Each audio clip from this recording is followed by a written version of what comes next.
Ibn Ataillah al-Iskandari, la clé de la réalisation spirituelle et l'illumination des âmes. Présentation de l'œuvre. De tous les écrits d'Ibn Ataillah, l'ouvrage ci présenté est des plus importants et des plus nécessaires pour ce qui concerne le dévoilement des pratiques et la méthode générale de la confrérie chadhilite.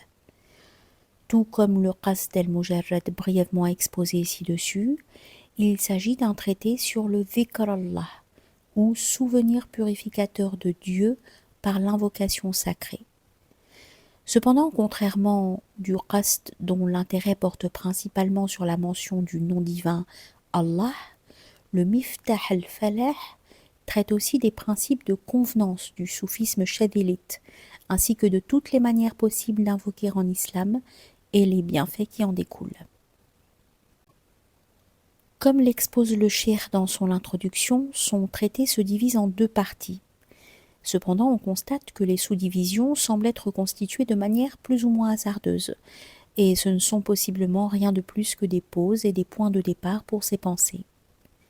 La première partie, par exemple, contient 3 sections qui ne sont pas justifiées outre mesure dans le fil conducteur du raisonnement.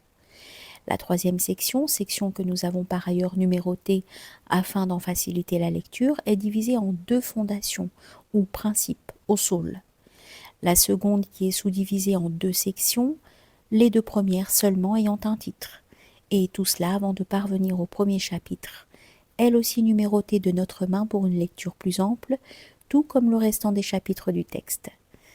Cette absence de numérotation n'est cependant pas spécifique au Cheikh Ibn Ataillah. Le Kashf al-Mahjoub, par exemple, œuvre centrale du soufi perse Hujwiri et antérieure à Ibn Ataillah, est aussi divisé en sections et évite peut-être ainsi une certaine catégorisation rigide et sommaire des choses spirituelles que peut amener une numérotation récurrente. Car n'oublions pas le fait que l'enseignement soufi est un dialogue non seulement oral, mais aussi de cœur à cœur entre le maître et son disciple, sans parler du dialogue constant entre le saint et Dieu, qui est par nature au-delà des mots. L'écrit ne prend donc qu'une valeur accessoire, si toutefois écrit il y a. Il convient donc mieux de se laisser guider, pour ainsi dire, par les propos et allusions du cheikh, car si la structure du Miftah al-Falah peut sembler par moments instable, le dernier chapitre se trouve en fin de livre après la conclusion. Il ne l'est en rien dans son contenu. Ici, le cheikh combine sa connaissance du Coran, des hadiths et des dires de compagnons et de saints, et son enseignement propre provenant de son degré spirituel élevé, afin de produire cet écrit sur la doctrine du Tawhid, son importance, sa nécessité et ses bienfaits pour l'individu en quête, et la méthode de la réalisation spirituelle à travers le Dhikr Allah.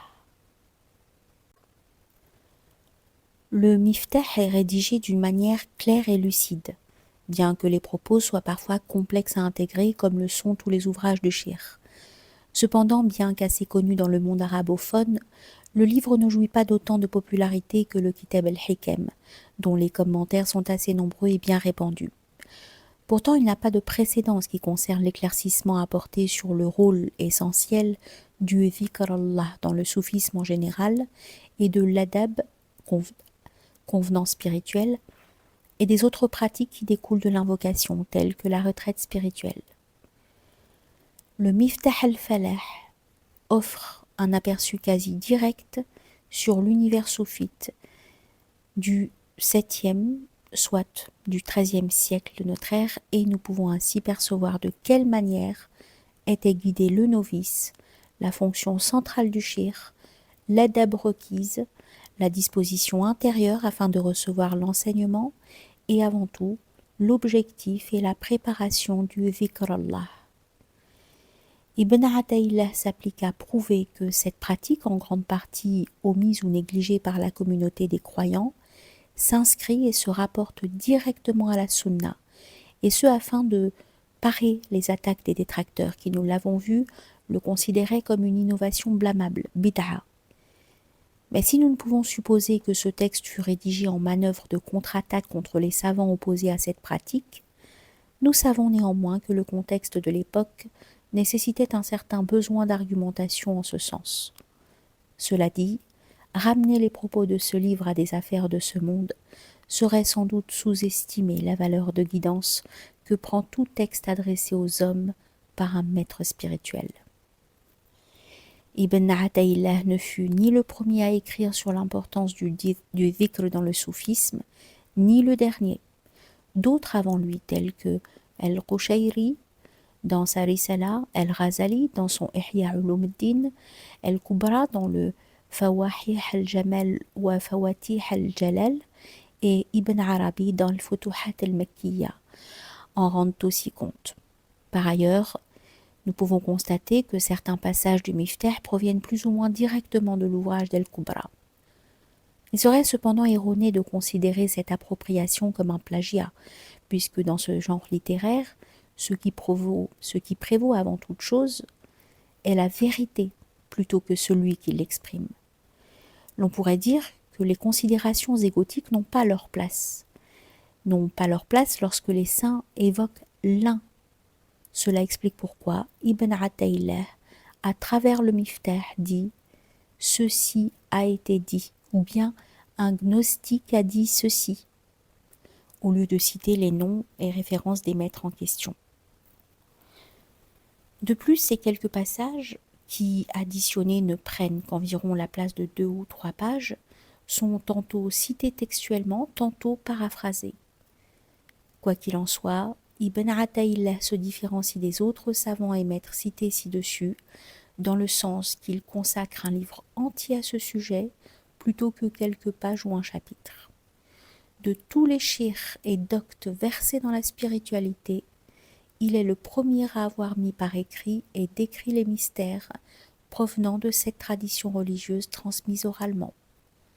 La totalité de ses œuvres forment un ensemble indispensable au corpus littéraire soufi, et de par ses anecdotes et enseignements sur ses illustres prédécesseurs, il a contribué d'une manière inestimable aux recherches et études sur les méthodes, les pratiques et les origines de la Tariqa Chadhiliya, une des confréries les plus vastes et ramifiées de l'Afrique du Nord, de l'Égypte et de certaines régions du Moyen-Orient.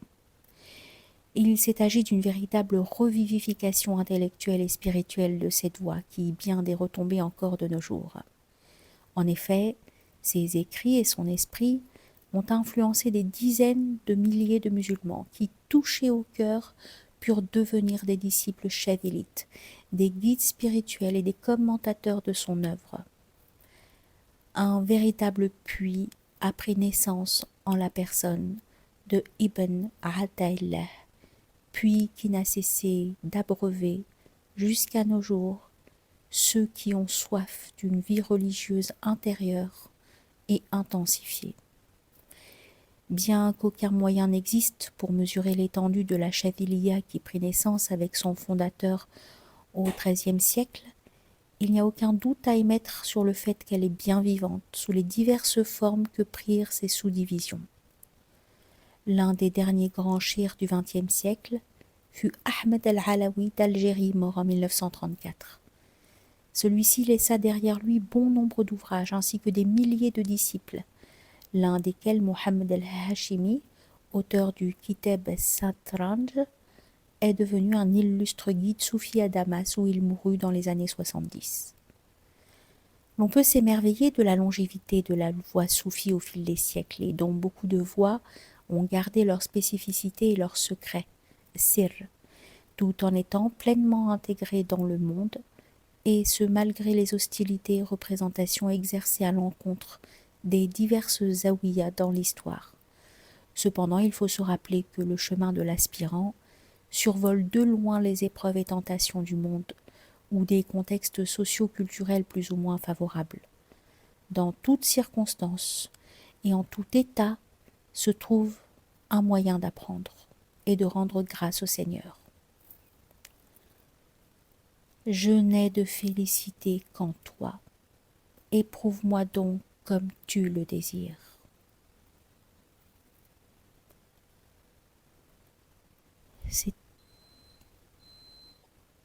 Le chemin se fait donc, malgré tout, et par seule grâce du miséricordieux.